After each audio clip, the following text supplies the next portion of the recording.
Un cordial saludo. Les habla el profesor Juan Carlos Arango. En nombre del coordinador Giovanni Cardona, pues les damos la más cordial bienvenida a este nuevo módulo del taller de escritores de la institución universitaria CEIPA. En esta oportunidad nos vamos a dedicar entonces a un tema de una relevancia mayúscula y es el diseño de párrafos. Ya hemos configurado nuestros guiones de obra. Ahora lo que vamos a hacer es entrar en el trabajo arduo, duro, de construir nuestros textos a un nivel pues que requiere de mucho rigor, atención, filigrana, y es la construcción de nuestras frases y unidades textuales de mayor nivel que se llaman párrafos. El objetivo del módulo entonces es apropiar los conceptos y las técnicas básicas para el diseño de párrafos. Es muy importante tener en cuenta qué entendemos por párrafo, cómo lo consideramos, para luego entonces encumbrarnos hacia herramientas que nos permitan de forma muy efectiva ir confeccionando nuestros diferentes tipos de párrafos. Para ello podemos utilizar esquemas, lluvias de ideas, listas de viñetas, etcétera, y una serie de herramientas que incluso están expuestas en el texto de la profesora María Teresa Serafini y que son muy útiles a la hora de, digamos, entrar ya en la parte, por decirlo de alguna manera, de la albañilería del texto escrito. Nuestra ruta de trabajo está configurada por 4 unidades temáticas. En la primera vamos a hablar de las dimensiones del texto escrito, tanto de la macro como de la microestructura. En un segundo momento vamos a tocar las definiciones de párrafo, un concepto general, luego un concepto gráfico, un concepto estructural finalmente. Y en la parte 3, las tipologías de párrafos, donde hablaré de los párrafos introductorios, de los argumentativos, aquellos que sirven de transición y los de conclusión. La unidad 4 ilustra sobre los recursos retóricos para el desarrollo de párrafos, fundamentalmente basado en el texto de María Teresa Serafini, y en la parte de anexos tenemos una lista de conectores, unos ejemplos de párrafos mal construidos que expresan las problemáticas más comunes en esta parte, y finalmente la bibliografía de apoyo que sirvió a la presentación. Iniciemos entonces con la primera temática, las dimensiones del texto escrito. Todo texto escrito tiene 2 niveles. El primero es el que llamamos de la estructura grande, macro, que es quizás la más evidente a los ojos del lector, ¿sí? Porque constituye, digamos, los elementos sustanciales de todo documento escrito. El primero y más evidente es el título, ¿cierto? Que es el que primero ve el lector y llama la atención de inmediato y lo lleva de alguna manera a la introducción, donde pues se plantean una serie de elementos que enseguida voy a explicar y que seducen al lector para que continúe con su lectura por su viaje alrededor o a través de nuestro texto hasta que llegue finalmente pues a las conclusiones.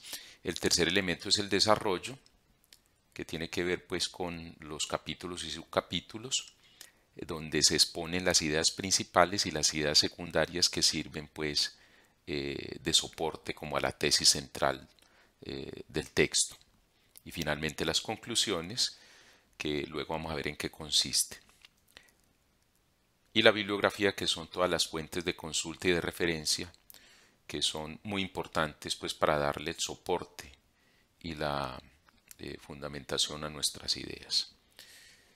De otro lado tenemos la microestructura, que es, por decirlo de alguna manera, como la parte menuda, pequeña de los textos escritos. Esa parte es la que expresa el trabajo más dispendioso de la escritura, quizás el más exigente y el que requiere de más manejo técnico.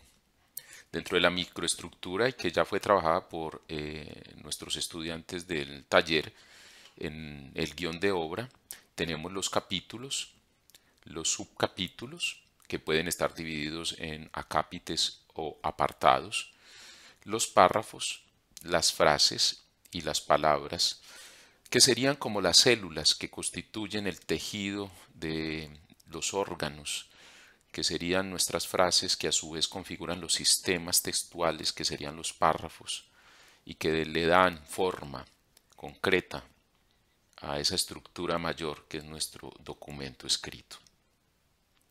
Vamos entonces a la macroestructura del texto. ¿Sí?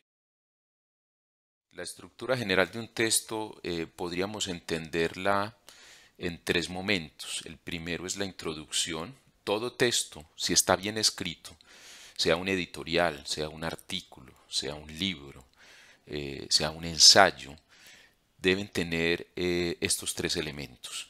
¿Sí? Una introducción que tiene pues como propósito presentar el tema, las ideas y el propósito del autor. Luego viene el desarrollo, donde se dan todas las ideas de soporte, la información de apoyo. Y finalmente las conclusiones, que es como una especie de cierre del tema, no pretende agotarlo, sino al contrario, dar unas puntadas finales, pero igual van a quedar algunas hebras sueltas que pueden ser desarrolladas posteriormente en otro tipo de trabajos o en otro tipo de artículos. ¿Sí? Hay un concepto que es muy sugestivo y es entender el texto como un círculo, el texto como circularidad. Ese círculo inicia con una introducción, ¿sí? Ahí está el tema expuesto, la idea inicial del autor, que se va desarrollando paulatinamente a través de unas ideas de soporte, principales y secundarias, hasta que cierra, ¿sí? Parcialmente, porque ningún tema se agota por completo, y mucho menos en un texto escrito. ¿Sí? Hay obras inconmensurables de autores que se han dedicado a la filosofía y lo han expresado a nivel de texto escrito y que no han logrado agotar el tema. ¿Sí? Mucho menos pretenderíamos nosotros hacerlo a través de un artículo o un escrito de menor tamaño y de menor alcance. Pero sí es importante no dejar la puerta abierta del todo, porque eso daría la sensación de un texto inacabado, inconcluso, que le quedó faltando algo, y entonces nuestro lector quedaría de alguna manera con apetito, ¿sí? Quedaría iniciado, y si el tema le gustó, pues dejarlo iniciado puede implicar pues un disgusto y el hecho de que no vuelva a leernos si publicamos cosas posteriormente. Sobre los elementos de la macroestructura, entonces tenemos la introducción. La introducción es muy importante que tengan en cuenta, es lo último que se escribe y lo primero que aparece. Y es lo último que se escribe porque hay que tener el texto escrito completamente para uno tener todos los elementos que exige la introducción. ¿Sí? Hay dos elementos que son fundamentales para atraer la atención de nuestros lectores. El primero es el título, el segundo es el abstract, y digamos que serían tres. El tercero sería la introducción, que es el que ya logra capturar con mayor nivel la atención de nuestro lector. En la introducción debemos presentar el tema. ¿Sí? El tema ya ha sido sugerido en el título, pero vuelve a reiterarse en la introducción, ¿cierto? Digamos que la idea se plantea allí con mucha más claridad, con mucha más precisión, porque un título nos llega pues a ese nivel de profundidad. Le decimos a nuestros lectores entonces sobre qué vamos a hablar. A nivel, a renglón seguido vamos a presentar nuestra tesis o afirmación, es decir, cuál va a ser la postura que vamos a asumir y cómo la vamos a defender a lo largo de nuestro texto. Por eso es muy importante también explicitar el objetivo o el propósito, tanto académico como comunicativo, del documento. ¿Sí? ¿Qué pretendemos?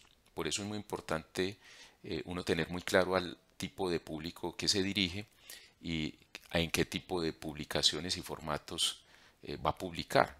¿Sí?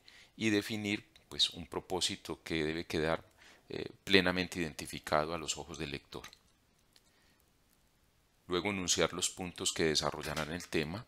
Eso quiere decir que debemos enunciar a través de conectores de secuencia cuáles son los diferentes capítulos en los que va a estar dividido nuestra obra y cómo eso le da pues al lector una idea de cómo se va a desarrollar la idea y en adelante orientar mejor su ejercicio de lectura.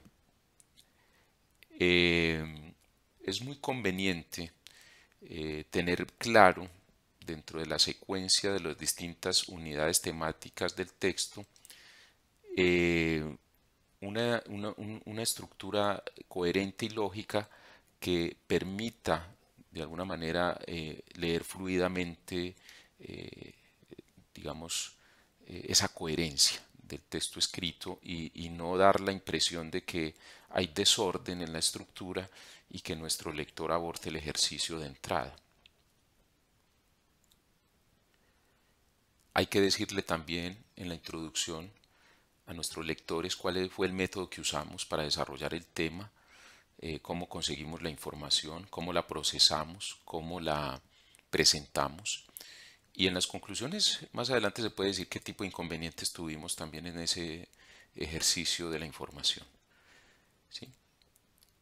Y es importante que la introducción ilustre sobre la conclusión general más importante que a la que se llegó en el trabajo.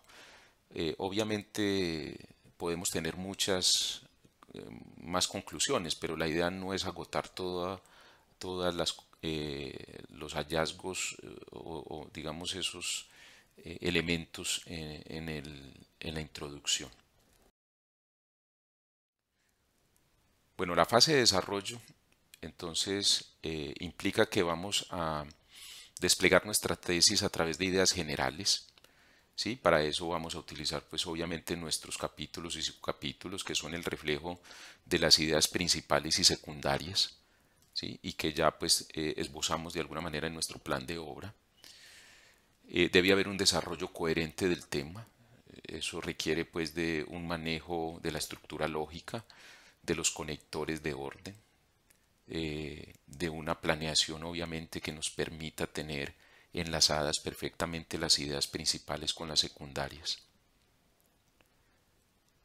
Ese desarrollo debe estar soportado en citas, referencias de otros textos, de otros autores, de autoridades en el tema, porque eso pues permite credibilidad, permite confiabilidad, permite rigor y fundamentación de nuestras ideas y nuestros textos escritos. Y en caso de ser necesario, hay que apoyar el texto en material complementario, tablas, gráficos, figuras, mapas, imágenes de diversa índole a veces son necesarias para darle al lector mayor claridad, ¿sí? En el mensaje que le queremos comunicar. Mientras que las conclusiones, ya lo había dicho, cierran el tema, no en absoluto, sino parcialmente, ¿sí? Generando pues la circularidad necesaria en el texto. Plantean el tema desde la perspectiva de lo que hizo el autor. Por eso es muy importante que las conclusiones se redacten con un tiempo verbal en pasado, mientras que la introducción se redacta en un tiempo verbal en futuro, ¿cierto? Es decir, en la introducción se establece qué es lo que haremos, mientras que en la conclusión y en los resultados, que a veces va como un capítulo dentro del artículo, se dice qué se hizo, ¿sí? Entonces aquí en las conclusiones es importante, ¿cierto?, que el autor plantee qué fue lo que hizo finalmente, a dónde llegó, y que esos hallazgos o esos resultados sean cotejados a la luz de los objetivos propuestos. Hay que tener claro y advierto, en las conclusiones no se repiten los resultados, por eso hay un capítulo de resultados.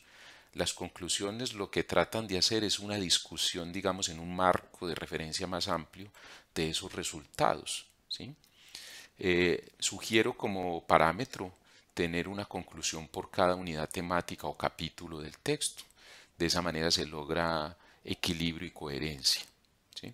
Los objetivos son las promesas finalmente que hace el autor y los hallazgos o los resultados es el cumplimiento de esa promesa. Entonces es muy importante siempre leer en clave de los objetivos nuestros hallazgos y ponerlo ahí dentro de las conclusiones como un elemento importante. Igual plantear algunos argumentos alrededor de la importancia del tema, de la importancia metodológica, epistemológica, para el área que estamos estudiando o para nosotros mismos qué significó ese trabajo, ¿sí? Y establecer las limitaciones del trabajo y proponer alternativas, porque todo escritor, todo investigador, todo académico tiene inconvenientes, vicisitudes en el trayecto mismo del proceso, no solo investigativo, sino de la construcción misma del texto. Entonces, es importante decirle a nuestros lectores dónde estuvieron esos cuellos de botella y sugerirles de manera abierta cuáles pueden ser las potenciales alternativas específicamente en trabajos futuros, porque ya en el panorama de las conclusiones, digamos, desarrollar las alternativas no sería pertinente. La microestructura del texto, que es el tema, digamos, más importante y al que le debemos poner mayor atención, porque es el que requiere de un trabajo más fino, más riguroso, que absorbe mucho de nuestro tiempo como escritores y que, digamos, plantea un juicio y un rigor mayor. Una construcción base.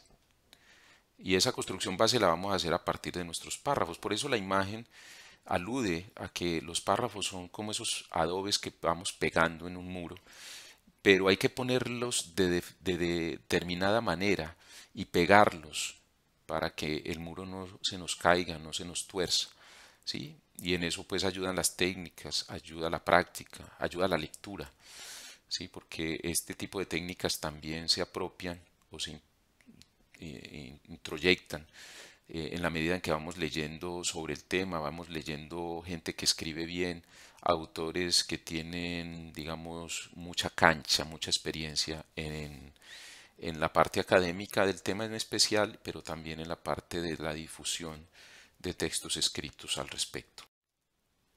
¿Qué es un párrafo?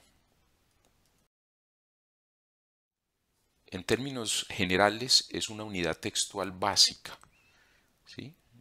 Quizás la imagen del muro pues nos da esa idea y que permite la sustentación completa de nuestras posturas, de nuestras visiones del mundo, de nuestros conceptos frente a determinadas cosas. El párrafo escrito de alguna manera es el equivalente a, digamos, las disertaciones que hacemos cuando hablamos.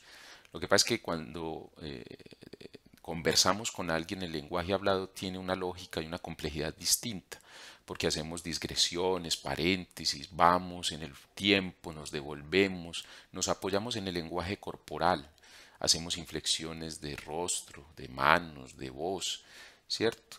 Pero en el lenguaje escrito la lógica debe ser otra, debemos trabajar a partir de símbolos, de palabras, de grafismos, y esos códigos deben quedar tan bien construidos que permitan que quien nos lea nos pueda entender, ¿sí?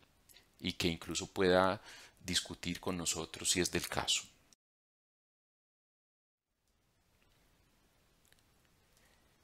Hay una segunda definición y es entender el párrafo como un concepto gráfico, ¿sí? En una especie de lo que denominaríamos cartografía del texto escrito, un poco en la línea de lo que plantea el profesor Daniel Casani, el lingüista catalán, y cuya referencia está al final de la presentación. Entonces podemos mirar, digamos, cómo están nuestros textos a partir de la distribución digamos, de las palabras en el plano de la hoja. La cartografía del texto nos permite dos cosas. Primero, nos indica la jerarquización de las ideas, qué tan bien organizadas están, qué tan bien desarrolladas están. Y segundo, nos da la idea de qué tan equilibrado está nuestro texto, ¿sí? El es posible, y hoy en día con los procesadores de texto y los textos digitales, es más factible reducir el tamaño de la hoja y poder verificar, ¿sí?, hasta qué punto nuestros textos están equilibrados, ¿cierto?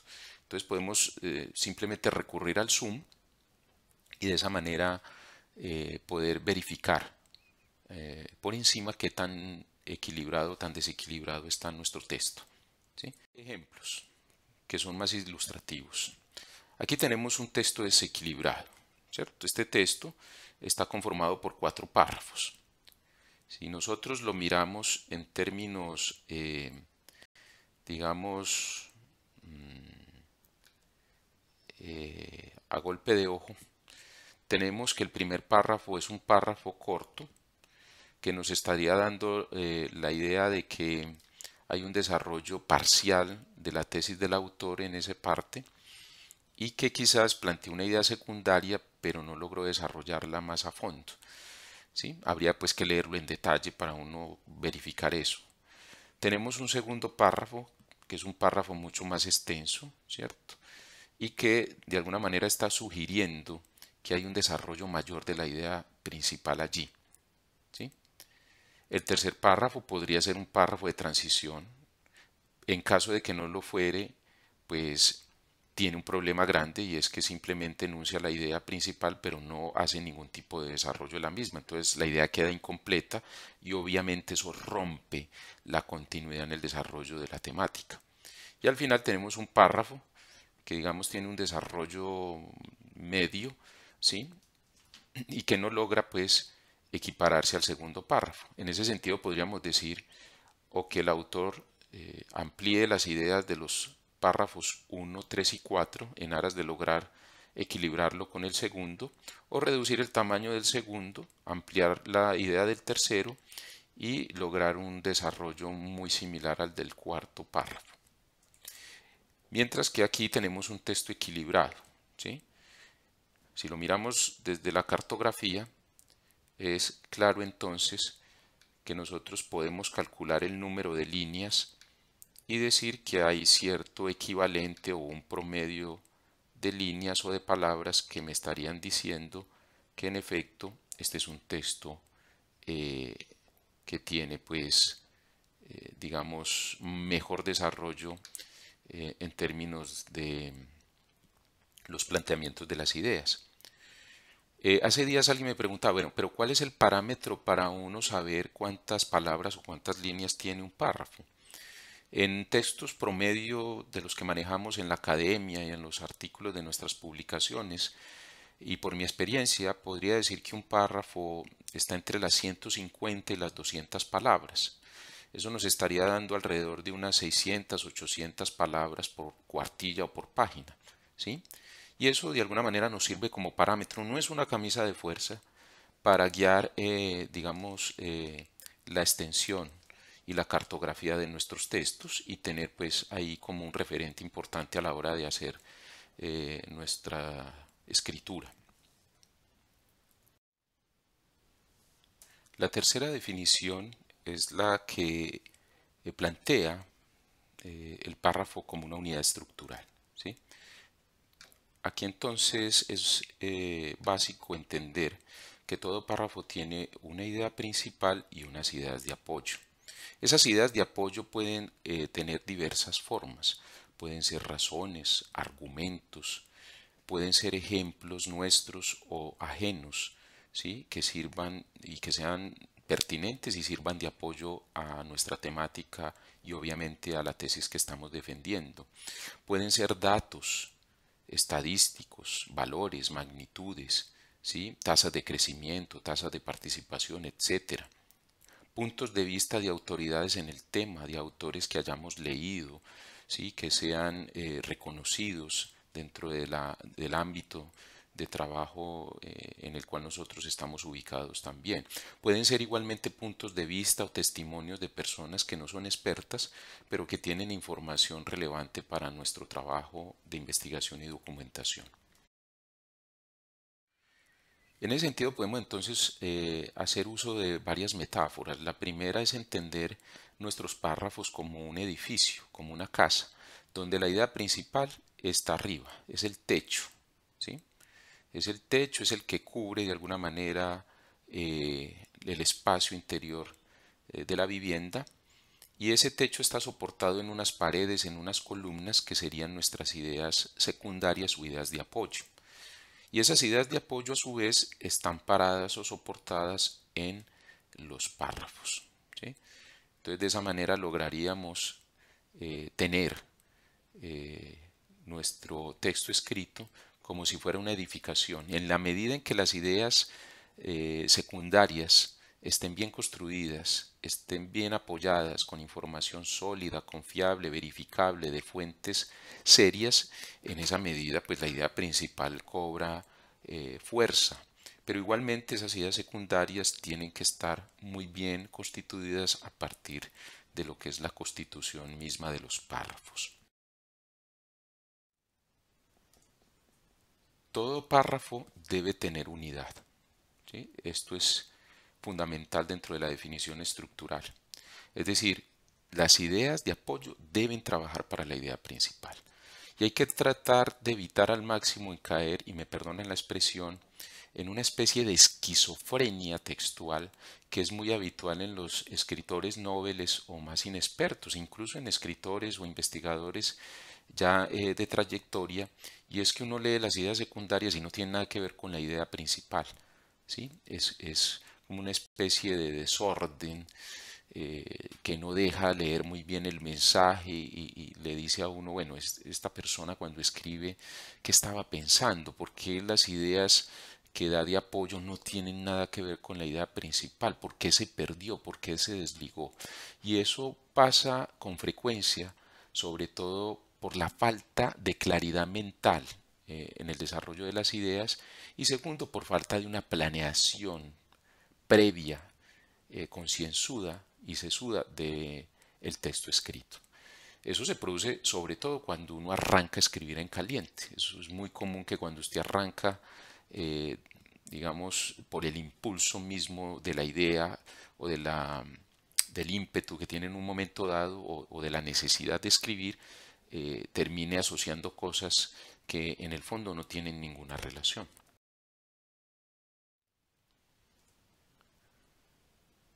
Desde esta definición entonces podemos tener varias tipologías de párrafos.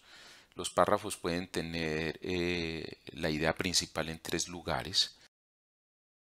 Párrafos con la idea principal al comienzo son los párrafos más típicos, es la técnica, digamos, más habitual y más sencilla de desarrollar un párrafo, ¿sí?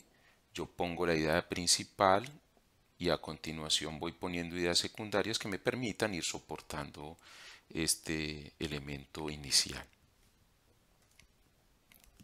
En su diseño se aplica el llamado método deductivo, porque se parte de una idea general y se va apoyando en elementos cada vez más particulares. Entonces se viene de lo más grueso, de lo más general a lo más particular, ¿sí?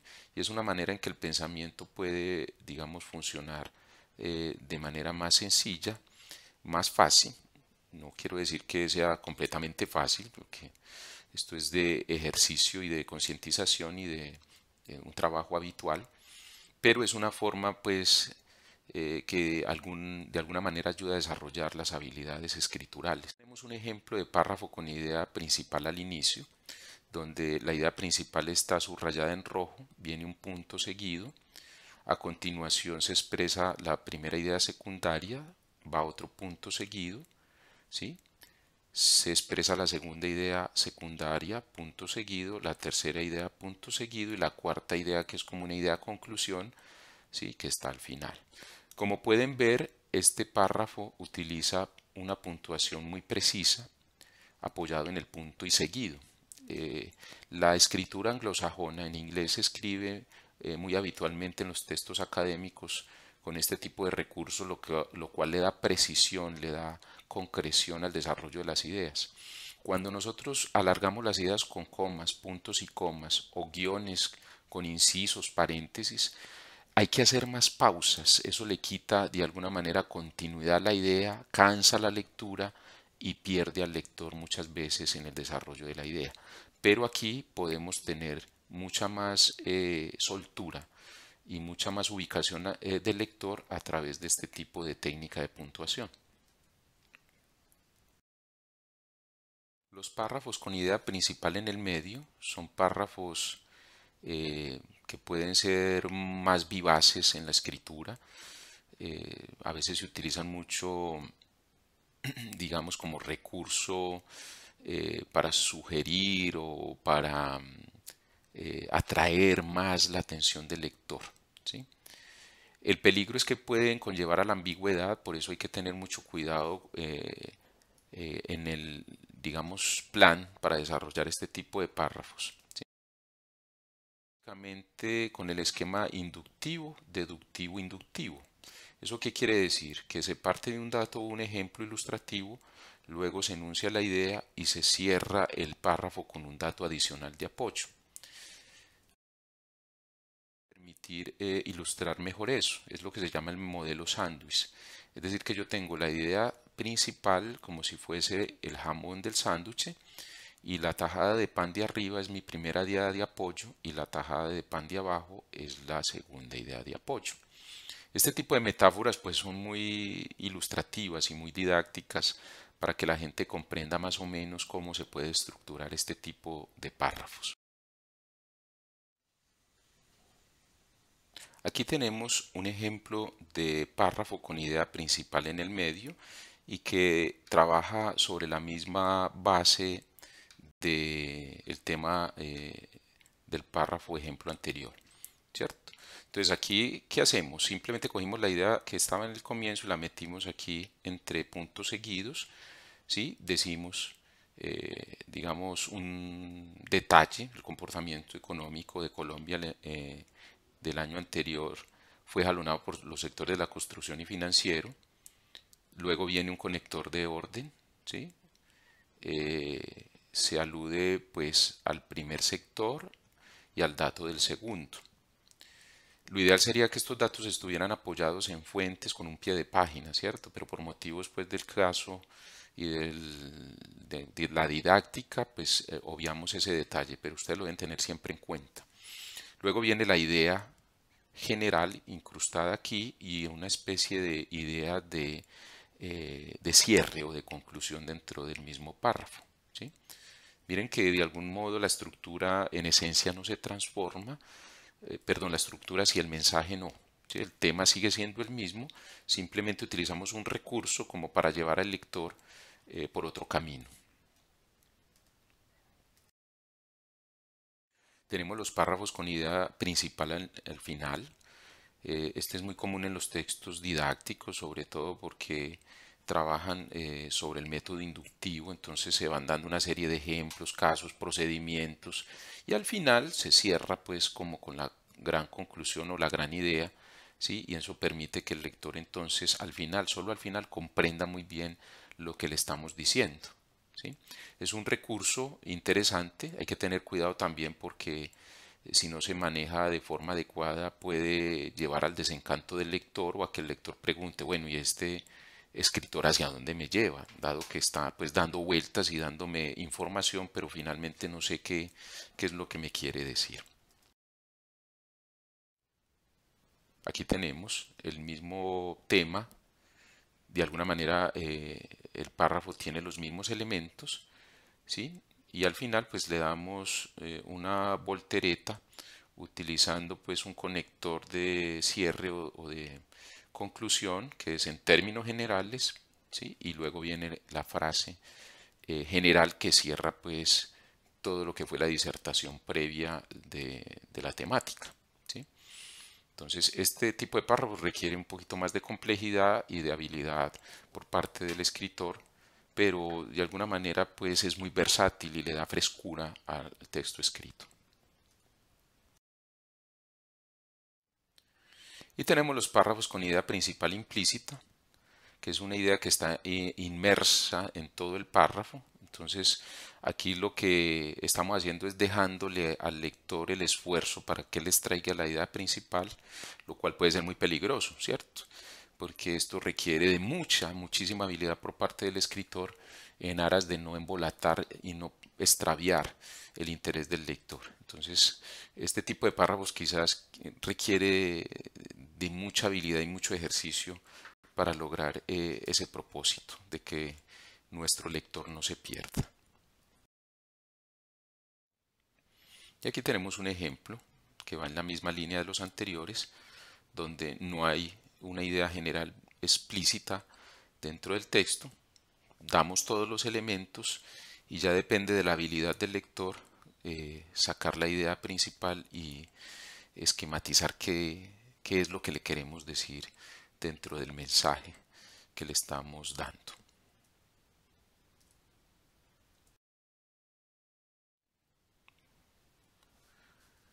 Muy importante entonces que tengan en cuenta que los párrafos deben tener siempre una idea principal para que cumplan su objetivo comunicacional. Y no es que no deban escribir párrafos con ideas principales implícitas, lo pueden hacer, pero una vez entrenen en los otros tipos de diseño de párrafos, ¿sí? Mientras tanto, utilicemos la práctica que nos permita ir desarrollando mejor nuestra habilidad y es construir párrafos con la idea principal al comienzo. Esa es una recomendación y un consejo que debemos seguir para ir paulatinamente logrando perfeccionar nuestra técnica y pues encontrar nuestro propio estilo. Bueno, vamos a mirar los tipos de párrafos. Ya vimos unos tipos de párrafos más desde la concepción estructural que nos dicen dónde deben estar las ideas principales. Aquí vamos a mirar eh, cuatro tipos de párrafos. Los párrafos de introducción, los párrafos argumentativos, expositivos o explicativos, los párrafos de transición y los párrafos de conclusión o finalización. Miren que digamos en el desarrollo de los párrafos en el campo de la microestructura textual se cumple la misma lógica de la macroestructura. Es decir, un texto debe tener una introducción, un desarrollo y una conclusión, si está bien escrito. Por ende, dentro de los contenidos de nuestros documentos, igualmente debemos cumplir con la misma lógica. Tenemos párrafos para abrir temas, párrafos para explicar, párrafos para enlazar y párrafos para cerrar las temáticas. Miremos entonces en detalle cada uno de estos tipos. Los párrafos introductorios son aquellos que presentan una idea, ¿sí? El propósito del apartado, llámese capítulo, subcapítulo o acápite, y la manera como esa idea se desarrollará en el transcurso del mismo elemento eh, textual, ¿cierto? Que en este caso pues podría ser un capítulo o un subcapítulo. Los párrafos introductorios se pueden aprender a diseñar a partir de varias. La primera es que planteen el tema directamente, ¿sí? No hay que escatimar en eso. Es conveniente decirles a nuestros lectores, ¿sí?, qué es lo que les vamos a plantear, qué les vamos a decir y no andarnos con rodeos, ¿sí? Lo segundo, señalar la importancia del tema. Allí podemos decir cuáles son algunos antecedentes de tipo histórico, social, cultural, bibliográfico, metodológico, etc. ¿Sí? Yo sé que todos estos elementos a veces es difícil concebirlos dentro de una unidad textual de 200 palabras, ¿cierto? Pero la capacidad de síntesis se va desarrollando pues con la práctica y con cierta técnica. En tercer lugar, debemos definir aspectos a tratar, cuáles son nuestros conceptos clave, sobre todo cuando nuestros temas son polémicos, son temas controversiales, donde hay unos debates académicos a veces muy intensos, entonces no hay posturas consensuadas, sino que hay divisiones y perspectivas distintas. Es muy importante entonces, dentro de los párrafos de introducción, ser cautos en ese sentido.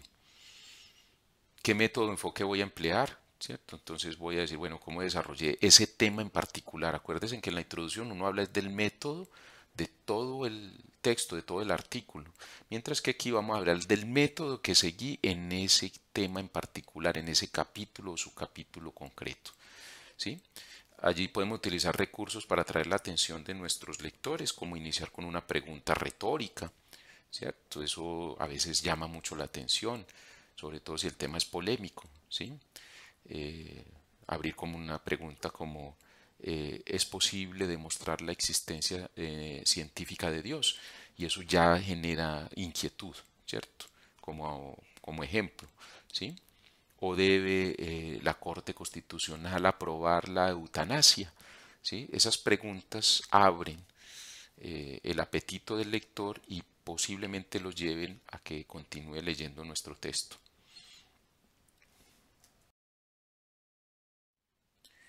Finalmente, los párrafos de introducción deben definir el público al que se dirige, ¿cierto? Eh, Esto pues uno lo hace también en la introducción, pero es conveniente también irlo resaltando en aquellas temáticas que estemos desarrollando y donde sea pertinente. Para ello podemos recurrir a anécdotas o datos curiosos o experiencias personales. Eso también depende del estilo y hay que tener cuidado porque es un recurso del cual no se puede abusar, dado por que el texto puede perder rigurosidad y puede perder seriedad, ¿cierto? Pero es una estrategia que permite cercanía con el lector, permite intimidad y permite de alguna manera confianza, ¿sí? Entonces también depende del tipo de público al que queramos apuntar. Este es un ejemplo de párrafo introductorio, ¿sí? Que tomé de un artículo que fue escrito en una revista universitaria y en el cual podemos ver pues cómo se presenta el tema, ¿cierto? Tiene, digamos, una idea principal al comienzo. Eh, es interesante ver que abre el párrafo diciendo este capítulo, ¿sí? Entonces aquí ya nos da la connotación de que es una introducción. Luego viene un punto seguido y vienen conectores, ¿sí? Lógicos, donde nos dice, bueno, entonces, para este abordaje, ¿qué vamos a hacer? Entonces, para ello, ¿cierto? Luego viene aquí eh, la segunda idea de apoyo, ¿cierto? Donde hay un conector de orden que dice, en primer lugar, viene la idea y en segundo lugar. Pónganle mucha atención a los conectores de orden. Al final pues de la presentación hay una tabla, pero ustedes en internet pueden encontrar muchas listas de conectores de orden lógico para la escritura, ¿sí?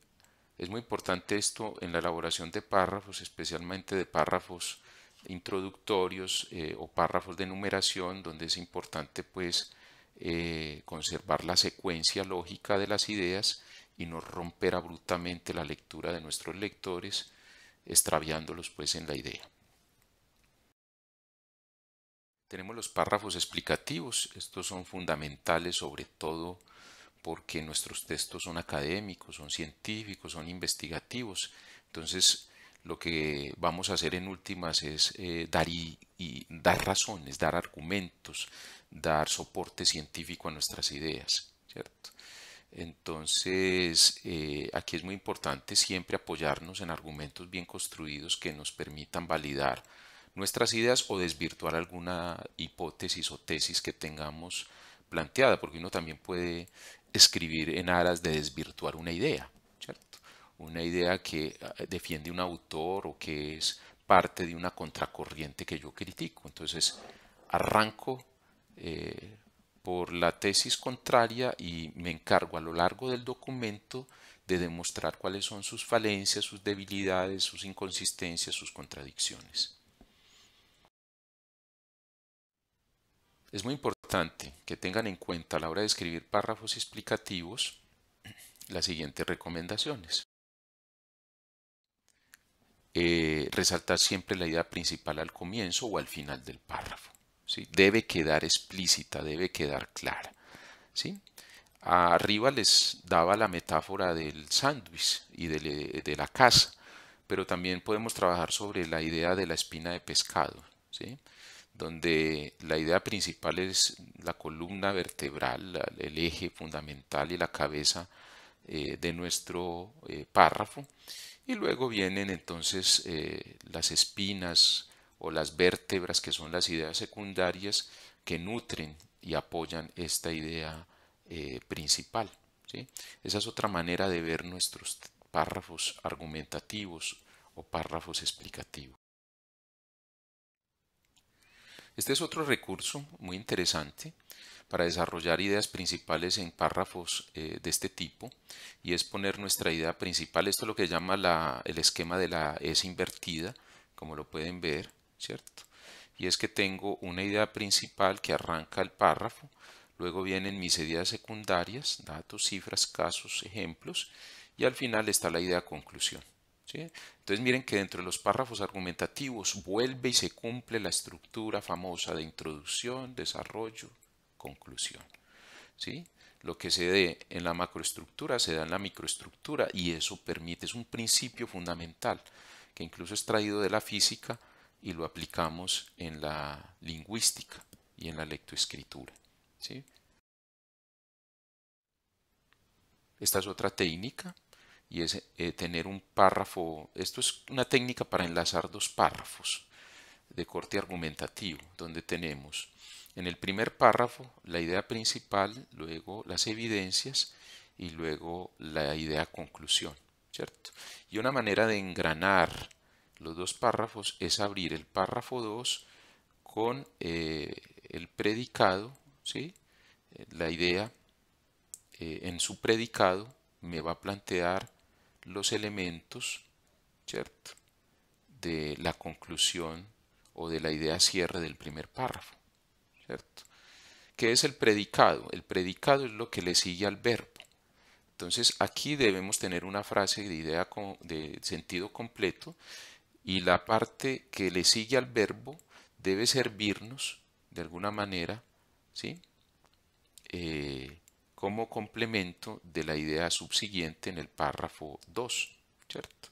Y ese es un buen sistema que está en el manual de redacción de Vivaldi y que permite ir logrando pues coherencia argumentativa y textual. Este es un ejemplo de párrafo explicativo. Igual tienes su idea al comienzo, ¿sí? Luego vienen unos conectores de enlace, ¿cierto? Cuando digo aquí hoy son, estoy refiriéndome a las MIPYMES. Aquí él además me está permitiendo ampliar esta idea de apoyo primera, ¿sí? Luego vienen pues todos los elementos, y aquí este conector, el de ahí, me está permitiendo hacer una idea de cierre, ¿cierto? Entonces estoy logrando presentar la idea, la apoyo con una idea secundaria que luego amplío y luego tengo una idea de cierre. Miren la importancia de los conectores de orden, siempre, siempre tenerlos en cuenta. Y son muchos. Entonces también hay que estudiarlos muy bien para darle variedad al texto y no caer en la monotonía, que es muy común y frecuente, ¿cierto? Que uno tiene aquí, entonces utiliza para enlazar todas las ideas el entonces, el entonces, el entonces, o el de qué, ¿sí? ¿Sí? O el pero, no obstante, no obstante, no obstante, y eso genera monotonía.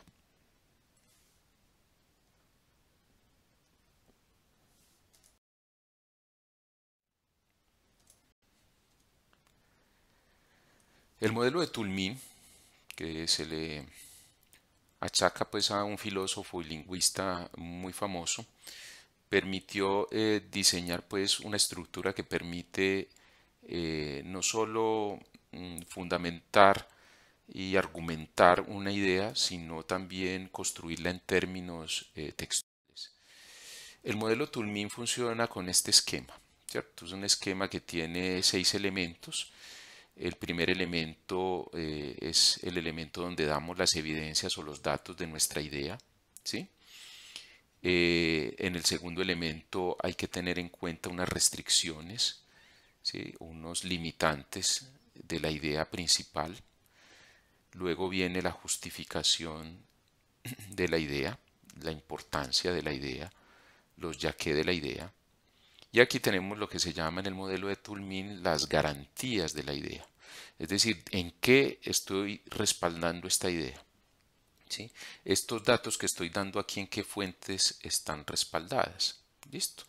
Luego viene la conclusión, ¿sí?, de esta afirmación, de esta tesis que estoy planteando dentro de mi párrafo argumentativo. ¿Sí? Y una de las cosas más interesantes que tiene el modelo de Toulmin es que permite detectar las posibles fuentes de refutación, las posibles ideas que me contraríen a mí el argumento. Entonces, de esa manera me estoy blindando o me estoy preparando contra los ataques que puedan tener los jueces, los pares o aquellos lectores que no estén de acuerdo conmigo, ¿cierto? Porque uno escribe no solo para los que comparten las ideas, sino también para los que son contradictores, ¿sí? Entonces el modelo de Toulmin es un esquema muy interesante para la elaboración de textos argumentativos, tanto macro como en términos de microestructura. Este es un ejemplo del modelo de Toulmin, ¿sí? Entonces aquí tenemos, ¿sí?, una afirmación. Títulos ganados por el Barcelona Fútbol Club, 6. Títulos ganados por el Real Madrid, 0. ¿Cierto? ¿Cuál es la restricción? Porque esto no es una ley, pues esto no es absoluto, ¿sí? Esto debe tener una restricción. ¿Cuál es la restricción? El límite. Que esto es válido solo para este periodo de tiempo, ¿sí? Solo para 2 años, 2009, 2010, para un año, perdón, ¿sí? Esto nos permite establecer entonces una justificación. ¿Cuál es la justificación? Que el mejor equipo de fútbol es el que más títulos gana, ¿cierto? ¿Y en qué está sustentado eso? ¿Sí? Porque en el fútbol lo que cuenta para valorar la trayectoria y calidad de un equipo son los títulos que obtiene y que consigue. Si un equipo no es campeón, pues no es un equipo importante, no es un equipo que tenga trayectoria en importancia futbolística. ¿Quiénes construyen la historia del fútbol? Los campeones, ¿cierto? Entonces, conclusión. Por lo tanto, el Barcelona Fútbol Club es mejor equipo que el Real Madrid, teniendo en cuenta esta restricción y estos daticos, ¿sí? ¿Quién me puede refutar o contradecir? ¿O cómo? Me puede decir, a menos que elijamos un intervalo de tiempo distinto o analicemos otros datos. Si yo me salgo de este horizonte de tiempo, posiblemente esta afirmación cambie de sentido y ya no sea el Barcelona, sino el Madrid el que sea el más ganador. ¿Sí ven? ¿Cierto? ¿Sí? O si yo no analizo, digamos, los títulos, sino que analizo, por ejemplo, la participación en semifinales, ¿cierto? Ese sería otro criterio para analizar este caso o ejemplo particular. Entonces, la invito a que entren a internet y busquen un poquito sobre el modelo de Toulmin. Aquí le pueden dar clic a este botón y van a encontrar entonces un video muy interesante de una profesora que nos lo describe. Y aquí también hay un video en inglés que nos orienta sobre las virtudes y fortalezas de este modelo de argumentación oral y escrita. Porque esto se estudia también en teoría de la argumentación, sobre todo en derecho. Es muy común la utilización del modelo de Toulmin y en los campos de la ciencia pues ni hablar. Los párrafos de transición, que son párrafos que tienen una función muy específica, son párrafos que conectan dos párrafos de mayor desarrollo, son cortos, precisos y son el preámbulo para el tema que viene. Entonces estos párrafos no suelen tener más de renglón, renglón y medio. Si un párrafo de transición ya tiene 6, 8, 9 líneas, ya no es un párrafo de transición, se convierte en otra cosa, ¿sí? Para que lo tengamos en cuenta, ¿cierto? Entonces esos párrafos son muy importantes. Temas que vienen, temas a ser tratados o son simplemente encabezamientos para enumeraciones que vamos a hacer posteriormente. Este es un ejemplo de párrafo de transición, ¿sí?, que tiene un conector que indica que así es. A continuación describiremos los aspectos más sobresalientes de la política de productividad del presidente Juan Manuel Santos. ¿Qué esperaría uno como elector que venga de aquí en adelante? Pues precisamente los aspectos ¿De qué? De esto. ¿Sí? Porque si es el tema de, no sé, de la política de seguridad del presidente Uribe, pues obviamente vamos a caer en un problema de incoherencia, ¿sí? De falta de unidad temática y eh, de rigor y de manejo pues académico de los temas. Y tenemos los párrafos de conclusión. Estos párrafos cierran una idea o tema que hayamos tratado, plantean a dónde llegamos con la idea, si quedaron aspectos pendientes en ella o si se pudo desarrollar plenamente. ¿Sí? Miren que de alguna manera tiene, digamos, la misma filosofía que las conclusiones en la macroestructura del texto en su conjunto. ¿Sí? Entonces los párrafos de conclusión igual tienen en filosofía y hay una serie de conectores lógicos que permiten construir párrafos de conclusión. ¿Sí?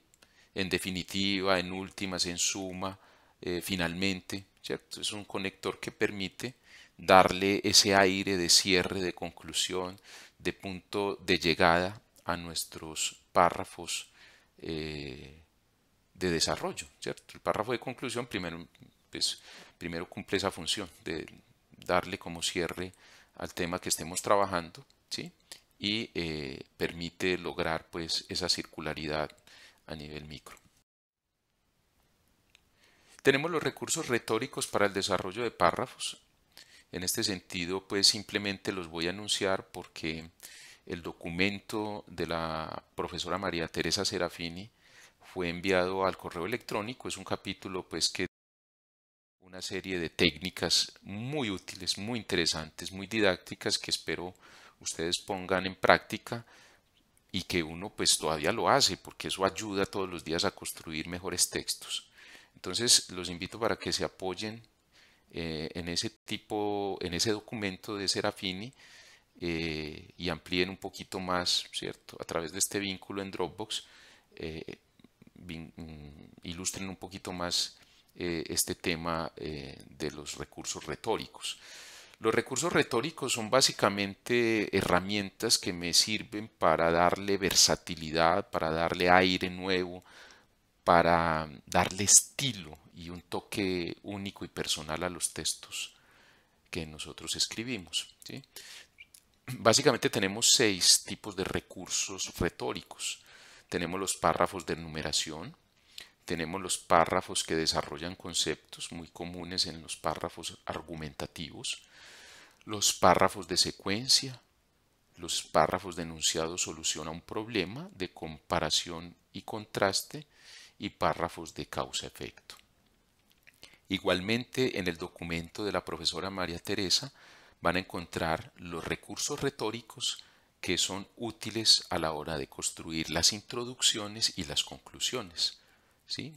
Entonces, eso también nos puede ayudar a tener un abanico a la mano que nos permita, ¿sí?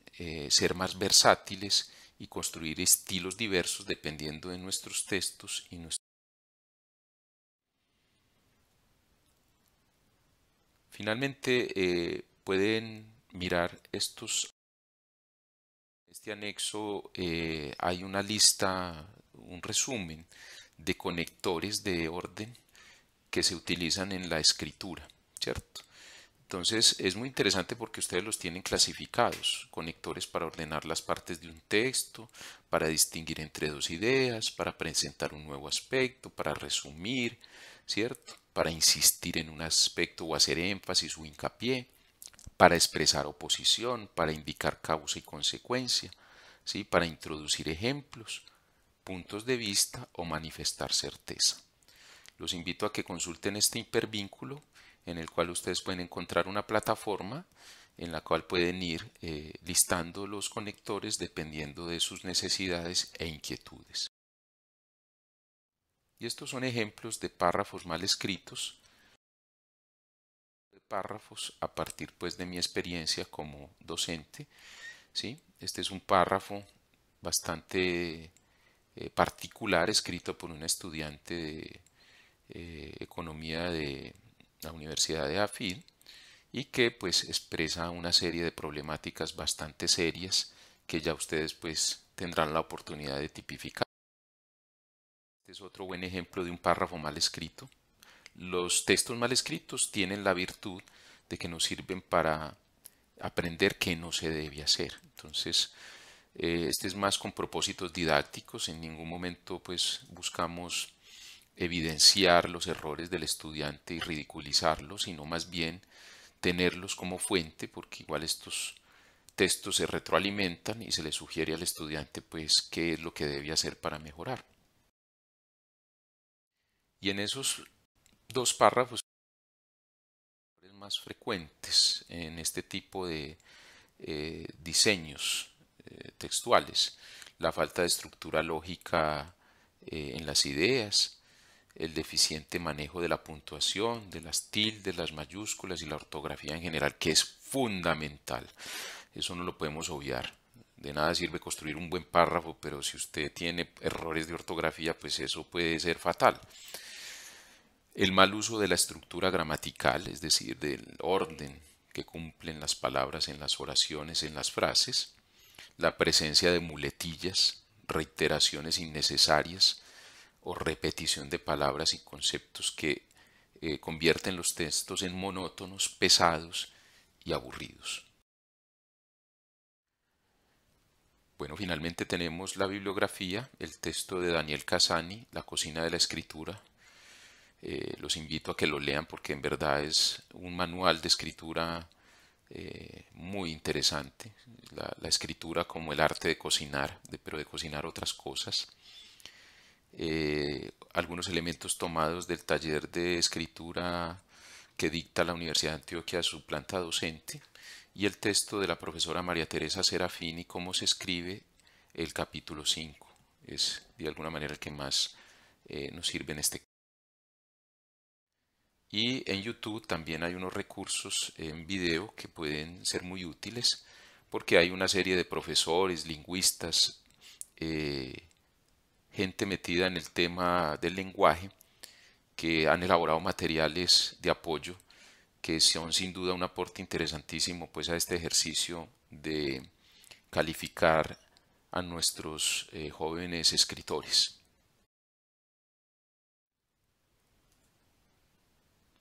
Muchas gracias por la atención prestada. Espero que estos elementos ayuden a desarrollar en ustedes más y mejores habilidades lectoescriturales. Cualquier duda o inquietud, pues entonces se pueden dirigir a mi correo electrónico. Hasta una próxima oportunidad.